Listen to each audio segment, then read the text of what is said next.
সুয়োরানীর বুঝি মরণ কাল এলো। তার প্রাণ হাঁপিয়ে উঠেছে, তার কিছুই ভালো লাগছে না।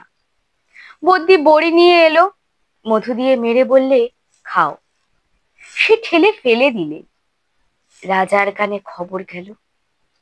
রাজা তাড়াতাড়ি সভা ছেড়ে এলেন।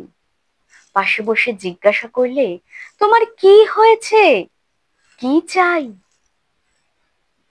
সে গুমড়ে উঠে বলল, তোমরা সবাই যাও, একবার আমার সাঙ্গাতনিকে ডেকে দাও। সাঙ্গাতনি এলো। রানী তার হাত ধরে বললে, সই, বসো, কথা আছে। সাঙ্গাতনি বললে, প্রকাশ করে বলো। সুয়োরানী বললে, আমার 7 মহলা বাড়ির এক ধারে 3টি মহল ছিল দুয়ো রানীর, তারপরে হলো 2টো, আর তারপরে হলো একটা। তারপরে রাজবাড়ি থেকে সে বের হয়ে গেল। তারপরে সুয়োরানীর কথা আমার আর মনেই রইল না। তারপরে একদিন দোল যাত্রা। নাট মন্দিরে যাচ্ছি ময়ূরপঙ্খী চড়ে। আগে লোক, পিছে লস্কর, ডাইনে বাজে বাঁশি, বাঁয়ে বাজে মৃদঙ্গ। এমন সময় পথের পাশে নদীর ধারে ঘাটের উপরটিতে দেখি একখানি কুঁড়ে ঘর, চাপা গাছের ছায়ায়। আমার ছত্রধারিণীটিকে শুধালেম, আহা, ঘরখানি কার? সে বললে, দুয়ো রানীর। তারপরে ঘরে ফিরে এসে সন্ধ্যার সময় বসে আছি, ঘরে প্রদীপ জ্বালিনি, মুখে কথা নেই। রাজা এসে বললে, তোমার কি হয়েছে, কি চাই? আমি বললাম, এ ঘরে আমি থাকবো না। রাজা বললে, আমি তোমায় কোঠা বাড়ি বানিয়ে দেব, গজদন্তের দেওয়াল দিয়ে। শঙ্খের গুঁড়োয় মেঝেটি হবে দুধের ফেনার মতো সাদা, মুক্তের ঝিনুক দিয়ে তার কিনারে এঁকে দেব পদ্মের মালা।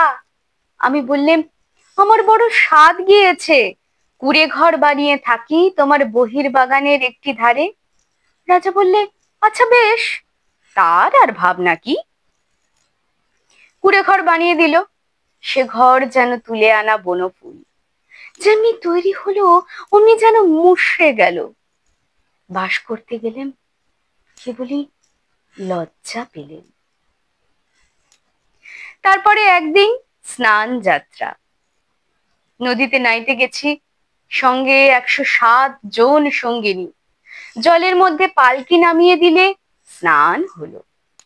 পথে ফিরে আসছি, পালকির দরজা একটু ফাঁক করে দেখি, ও কোন ঘরের বউ গা, যেন নির্মাল্যের ফুল, হাতে সাদা শাখা, পরনে লাল পেড়ে শাড়ি। স্নানের পর ঘড়ায় করে জল তুলে আনছে। সকালের আলো তার ভিজে চুলে আর ভিজে ঘড়ার ওপর ঝিকিয়ে উঠছে। ছত্রধারিণীটিকে শুধালেম, মেয়েটি কে, কোন দেব মন্দিরে তপস্যা করে? ছত্রধারিণী হেসে বললে, চিনতে পারলে না, ওই তো দুয়ো রানী। তারপরে ঘরে ফিরে একলা বসে আছি, মুখে কথা নেই। রাজা এসে বললে, তোমার কি হয়েছে, কি চাই? আমি বললেম, আমার বড় স্বাদ, রোজ সকালে নদীতে নেয়ে মাটির ঘড়ায় জল তুলে আনবো বকুলতলার রাস্তা দিয়ে। রাজা বললে, আচ্ছা বেশ, তার আর ভাবনা কি। রাস্তায় রাস্তায় পাহারা বসলো, লোকজন গেল সরে। সাদা শাখা পরলেম আর লাল পেড়ে শাড়ি। নদীতে স্নান সেরে ঘড়ায় করে জল তুলে আনলেম। দুয়ারের কাছে এসে দুঃখে সে ঘড়া আছড়ে ভাঙলেন। যা ভেবেছিলেন তা হলো না, শুধু লজ্জা পেলেন। তারপরে সেদিন রাস যাত্রা। মধুবনে জ্যোৎস্না রাতে তাঁবু পড়লো, সমস্ত রাত নাচ হলো, গান হলো। পরদিন সকালে হাতির ওপর হাওদা চড়লো। পর্দার আড়ালে বসে ফিরছি, এমন সময় দেখি বনের পথ দিয়ে কে চলেছে, তার নবীন বয়স। চূড়ায় তার বনফুলের মালা, হাতে তার ডালি, তাতে শালুক ফুল, তাতে বনের ফল, তাতে ক্ষেতের শাক। ছত্রধারিণীটিকে শুধালেম, কোন ভাগ্যবতীর ছেলে পথ আলো করেছে? ছত্রধারিণী বললে, জানো না? ওই তো দুয়োরানির ছেলে। ওর মার জন্য নিয়ে চলেছে শালুক ফুল, বনের ফল, ক্ষেতের শাক। তারপরে ঘরে ফিরে একলা বসে আছি, মুখে কথা নেই। রাজা এসে বললে, তোমার কি হয়েছে, কি চাই? আমি বললাম, আমার বড় স্বাদ, রোজ খাবো শালুক ফুল, বনের ফল, ক্ষেতের শাক। আমার ছেলে নিজে হাতে তুলে আনবে। রাজা বললে, আচ্ছা বেশ, তার আর ভাবনা কি। সোনার পালঙ্কে বসে আছি, ছেলে ডালি নিয়ে এলো। তার সর্বাঙ্গে ঘাম, তার মুখে রাগ, ডালি পড়ে রইল, লজ্জা পেলেন।